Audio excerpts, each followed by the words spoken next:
All right, so today we're going to be making a folder for your class. You're going to go into your Google Drive. If you just go to your search bar and type in My Drive, and then you can go to My Drive, Google Drive, sign in. Sign in with your school account, and that will bring up where you can save all your files. So we want to create a new folder so you can store all of your stuff for your class in this folder. So it's easy to find. You know where everything's going to be at. So when you're submitting assignments or need to continue assignments, easy to get to. So the first thing I want to do is just go to New, choose Folder. Title your folder for this class. We'll just start by making a large folder, 2020, 2021.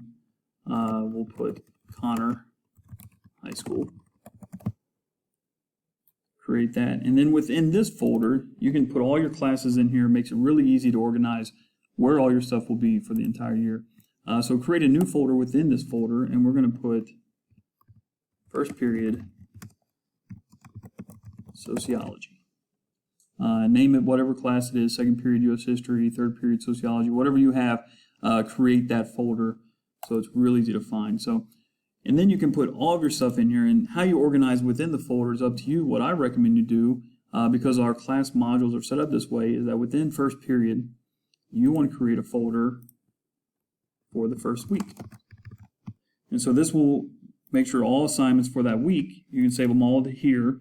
And so if you lose anything or something didn't get submitted, or if you want to just continue it, you will know exactly where that assignment will be at.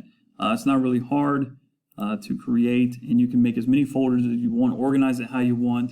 You can put all of your classes in this Conner High School folder, and so this will help you organize all content for the school year. So hopefully this is pretty simple for you to do. If you have any questions, just let us know. Thank you.